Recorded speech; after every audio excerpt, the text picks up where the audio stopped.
Saudara-saudara yang kasih dalam Tuhan, mari kita belajar akan firman Tuhan di dalam Kejadian pasal yang ke-13.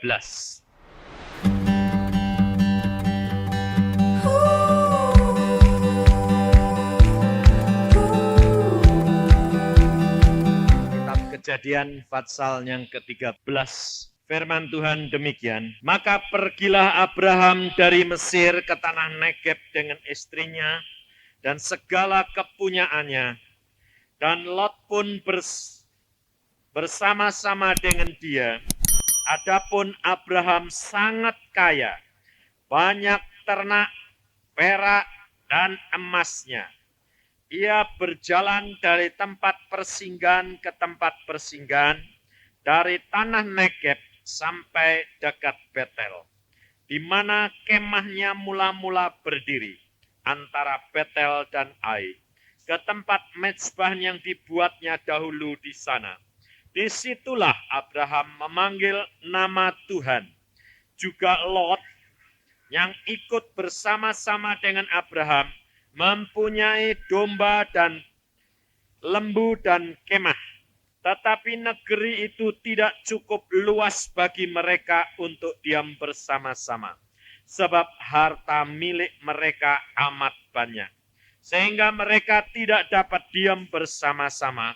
Karena itu terjadilah perkelahian antara gembala Abraham dan para gembala Lot. Waktu itu orang Kanaan dan orang Feris diam di negeri itu. Maka berkatalah Abraham kepada Lot, janganlah kiranya ada perkelahian antara aku dan engkau, dan antara para gembalaku dan para gembalamu, sebab kita ini kerabat. Bukankah seluruh negeri ini terbuka untuk engkau? Baiklah, pisahkan dirimu daripadaku.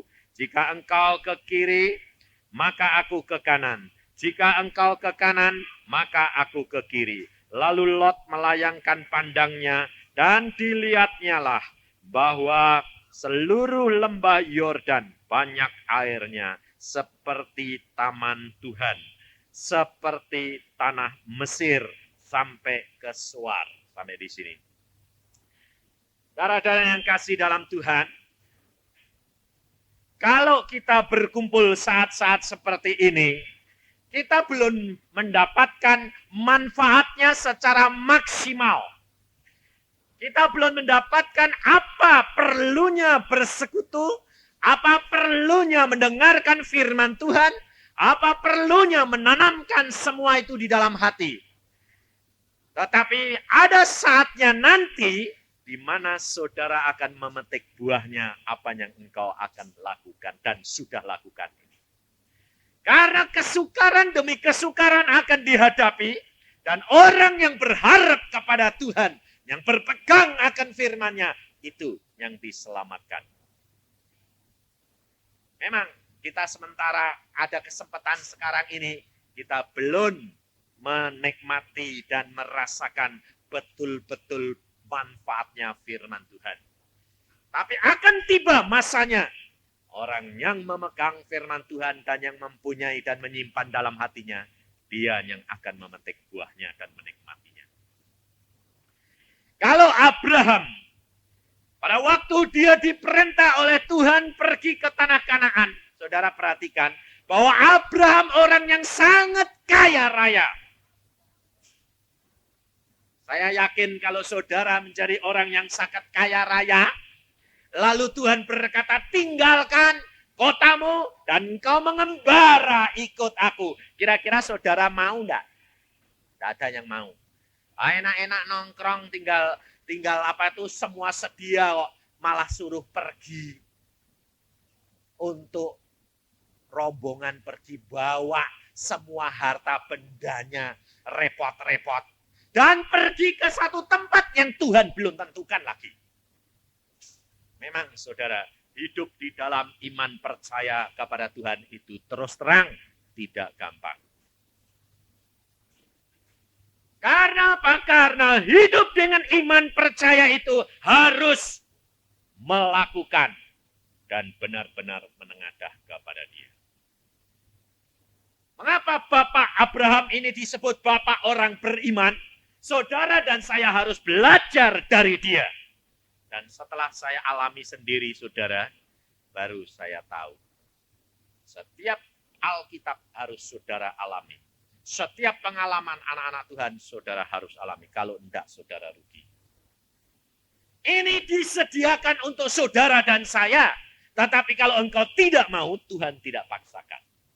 Tapi pada waktunya engkau mengalami kesulitan, engkau akan tahu bahwa semuanya sudah ada di dalam Alkitab. Apa saja Alkitab ini luar biasa.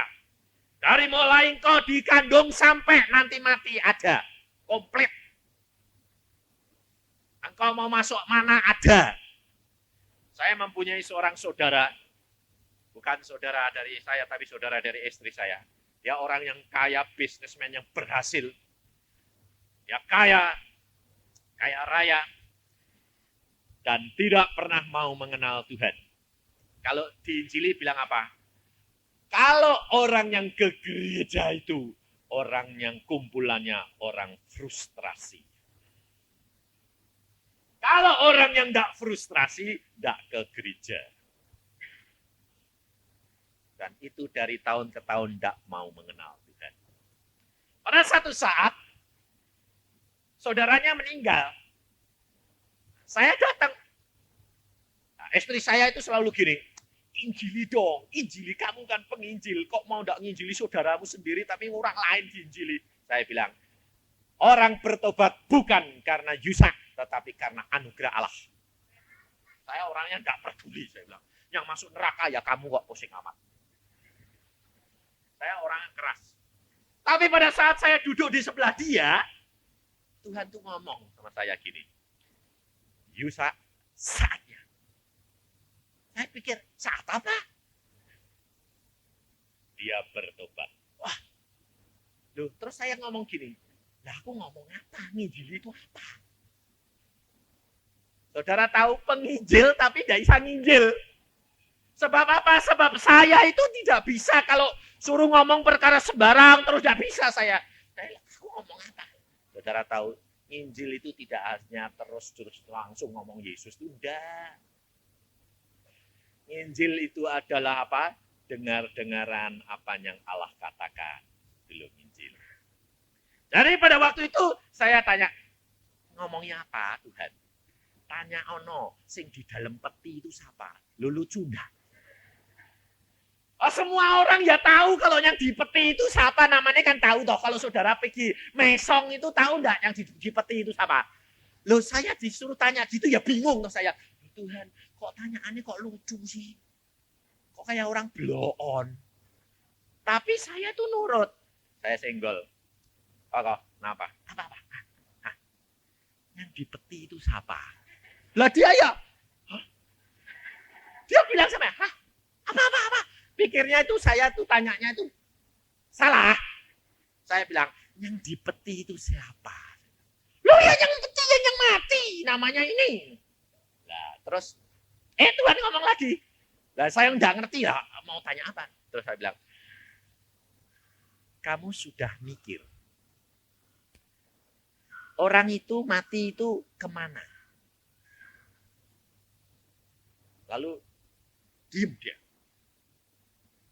Sekali waktu kamu di dalam peti tidak? Terus dia bilang, ya, logis, mesti mati toh. Aku sekali waktu masuk peti. Ya. Kemana? Udah. Terus saya mau ngomong lagi, Tuhan ngomong apa lagi? Cukup. Saudara tahu, habis itu ya sudah, saya udah ngomong apa-apa lagi, saya ngobrol yang lain-lain. Jam 5:30 pagi-pagi saya ditelepon. Ring terus. Telepon saya bilang, siapa? Gara-gara kamu ya. Apa? Saya bilang. Semalam suntuh saya tidak bisa tidur. Kenapa? Aku bakal masuk peti kemana? Aku bakal mati kemana? Dia bilang, semalam suntuh tidak tidur. Sekarang kamu harus datang pagi-pagi. Saya bilang, ngapain? Kasih tahu apa?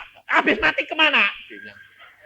Lah saya bilang, Oh, maksudmu itu. Baik, langsung saya mandi, saya ambil Alkitab, karena dia memang pintar Inggris, guru Inggris. Terus kemudian Anda kan pintar bahasa Inggris. Semua dari mulai lahir, di dalam kandungan pun, sampai mati, sampai kemana, ada di dalam buku ini. Saya enggak cerita apa-apa. Hah? Segini ini? Ya. Bacanya dari mana? Dari depan sampai akhir. Saudara tahu, dia langsung terima itu. Dia baca. Dia bilang apa? Ini kitab istimewa ya. Loh, Anda barusan tahu loh. Belum pernah aku tahu kalau kitab ada luar biasa kayak begini. Kemudian dia naik skuter. Ini orang kaya raya tapi suka naik skuter. Tabrakan. Jatuh, kakinya retak. Wah, dia bilang, aku masuk rumah sakit. Saudara tahu, saya bilang, puji Tuhan. Kakiku retak loh, kok kamu puji Tuhan? Kurang ajar kayak nih. Tuhan punya rencana engkau suruh istirahat di rumah sakit. Ngabisin Alkitab. Tuhan dia bilang, oh iya ya, Tuhan tuh baik ya. Dia bilang. Dan Alkitab selama di rumah sakit habis disikat dia. Dan dia berkata, aku baru mengenal ada Alkitab yang demikian luar biasa. Langsung dia bertobat menjadi anak Tuhan. Dan seluruh keluarganya bertobat. Allah kalau sudah waktunya bekerja, saudara, engkau tidak tahu kapan hal itu terjadi. Dan dia pada waktu bertobat dia mengatakan, aku sekarang punya pegangan. Kalau aku pergi orang mati, kata-katamu itu ingat, aku bakal masuk, tapi bakal bangkit masuk ke dalam kerajaan surga. Aku tidak pernah takut lagi sekarang. Tidur enak, dia bilang. Karena apa? Karena sudah tahu apa yang akan terjadi dengan diriku. Tetapi kerap kali orang Kristen itu apa?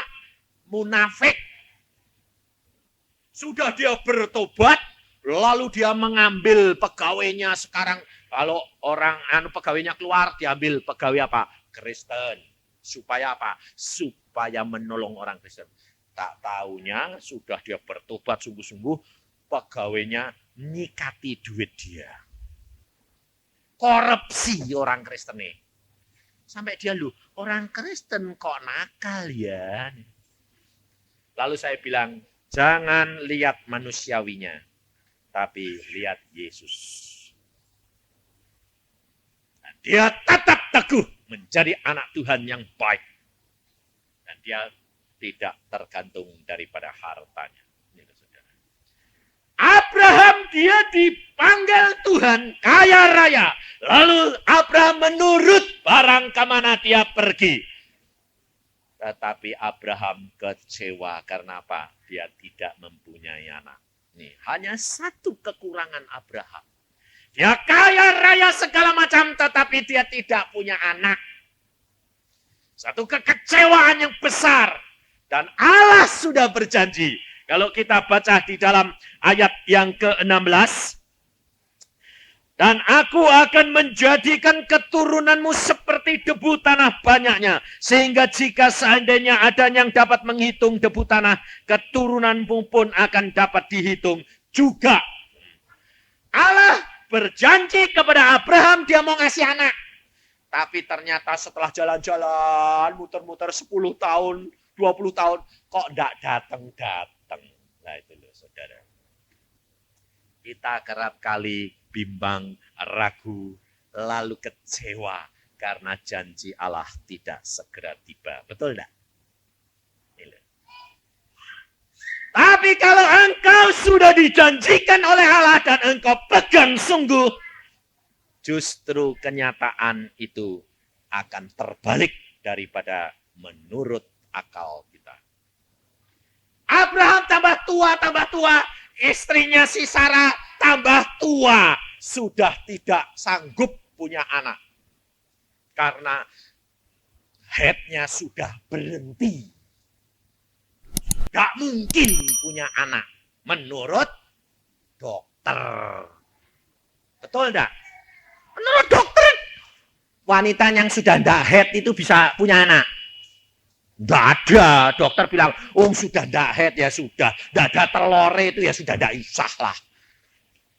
Tapi Allah sanggup menjadikan. Ini loh saudara. Kerap kali kalau kita sudah dapat janji daripada Allah, maka kenyataannya terbalik. Tetapi Bapak orang beriman sudah memberikan contoh kepada kita. Jangan bimbang, jangan ragu. Allah sanggup melakukan segala perkara. Tetapi kalau Allah membiarkan segala perkara terjadi karena apa? Masih ada hambatan-hambatan yang kau harus selesaikan dan hilangkan. Kita kerap kali tidak menyadari bahwa kasih Allah itu nyata di dalam kehidupan kita. Kalau engkau berjalan di dalam iman, segala perkara Allah sanggup melakukan. Ini saya alami. Dan saya katakan kepada Tuhan, Tuhan, kalau aku engkau tinggalkan menjadi dokter bagaimana? Aku jamin, tinggal semuanya. Klotok, tinggal klotok. Sampai alatnya semua jual. Tidak boleh kamu punya satu jarum suntik saja. Sampai saya bilang, Tuhan, kalau istriku sakit, itu bukan urusanmu lagi. Kamu harus menyembuhkan jiwa yang penting. Ya, tinggal gelondong. Tapi nyatanya memang luar biasa. Tuhan tidak pernah bohong, saudara. Kalau saudara sekarang jadi saya, berani enggak? Ayo, kayak Abraham gini. Abraham keluar. Jalan-jalan terus. Bayangin, kaya raya loh saudara. Gotong barang-barangnya, bekal-bekalnya dibawa semuanya. Ini kenyataan memang iman itu tidak gampang. Tetapi kalau engkau berpegang teguh-teguh, Allah sanggup menjadikan. Nah, tapi waktu dan saatnya adalah saatnya Tuhan, bukan saatmu. Adik saya sudah menikah 3 tahun, tidak punya anak. Lalu dia tuh nangis terus sedih. Saya bilang, kenapa kamu sedih? Oh, sudah kepingin punya anak. Lah terus, kok tidak dikasih-kasih kenapa? Enggak tahu. Sudah tuh ucapkan syukur. Kalau punya anak malah repot, saya bilang. Loh, punya anak itu kalau sungguh-sungguh tidak engkau pelihara di dalam Tuhan, engkau akan membawa penderitaan. Betul enggak? Betul. Percaya saudara. Engkau punya anak, jelek, bingung, tidak payu kawin. Cantik, payah, dienggo rebutan. Loh, betul enggak? Kepengennya punya anak mesti yang cantik, yang ganteng, dibuat rebutan. Kalau sudah dapat rebutan, terjadi kesandung kecelakaan. Lah, yang menderita siapa? Orang tuanya, betul enggak? Hati-hati. Kita harus dapat menempatkan tempat yang sungguh-sungguh mengucap syukur dalam segala perkara. Waktu adik saya pulang dari Australia, sudah 3 tahun tidak punya anak. Suami istri pulang, saya dengan istri anak-anak ini retreat. Karena kalau libur, nanti saya bulan Juni juga retreat sama anak-anak. Karena anak saya dari Holland tidak pulang, saya yang ke Holland. Retreatnya ke Holland. Hamba Tuhan antik.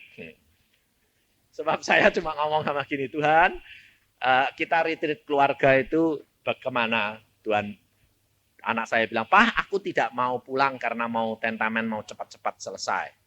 Saya bilang, Tuhan, anakku tidak jadi pulang, jadi aku harus bagaimana? Tuhan berkata, aku sudah sediakan segala-galanya buat engkau. Langsung saudara tahu, orang datang sendiri, saya tidak pernah minta. Saya tidak pernah ngomong. Datang sendiri.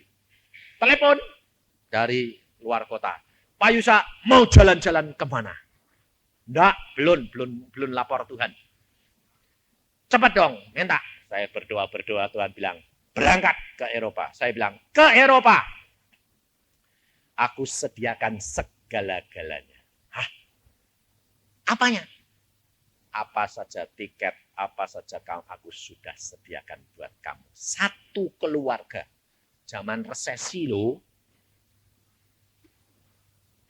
Hari ini tiketnya datang, dikirim. Saya tadi terima. Nama saya, nama istri, sama semuanya lengkap. Sampai nginep di Singapura 3 hari pun sudah dibookingkan hotel. Semua komplit. Allah kalau sudah menjamin, engkau tidak pernah ditinggalkan, saudara tahu. Padahal engkau tahu hamba Tuhan ini modelnya kayak gini nih, bawa keluarga kok jalan-jalan kok sebulan. Berapa butuhnya banyak itu. Tapi bagi Allah itu baru sedikit. Allah sanggup menggerakkan hati orang. Allah sanggup menyediakan segala-galanya. Nah ini loh saudara. Maka adik saya pada waktu saya ajak retreat, dia bilang, aku ikut retreat. Loh kamu barusan pulang dari Australia kok retreat. Mbok kumpul-kumpul sama papa gitu loh. Nggak kepengen retreat kok. Saudara tahu luar biasa. Kita pergi ke Batu Raden, kemudian di retreat di sana dengan istri dan anak-anak saya sendiri, dan adik dan suami tok itu. Kita sharing pagi, habis itu kita omong-omong, kita bersaksi pengalaman saya melayani anak-anak, pengalaman, lalu mereka membawa firman, lalu membantah, lalu berdoa, menyembah. Lalu di dalam retreat itu, saya katakan, di dalam dirimu, ini adik ipar saya, jadi suaminya, saya katakan, kamu ini rugi, saya bilang. Kenapa? Engkau ini ternyata tidak sehati dengan istrimu. Kalau istrimu melayani, engkau ini iri. Rasanya ini, ayo istriku lebih rohani daripada aku. Iri. Kamu sebetulnya rugi. Kamu harus dukung dia supaya berkatnya itu sama. Sebab Alkitab berkata, kalau engkau memberikan minum segelas air putih kepada Nabi, upahmu sama dengan Nabi. Jadi kalau kamu melayani istrimu melayani, kamu antarkan, kamu dukung dalam doa, itu upahmu sama. Lalu dia sadar, dia nangis minta ampun sama Tuhan. Setelah minta ampun, mereka rangkulan berdoa. Akhir daripada retreat, kita menyembah semuanya. Lalu biasanya, Tuhan kami mau minta firman-Mu satu demi satu.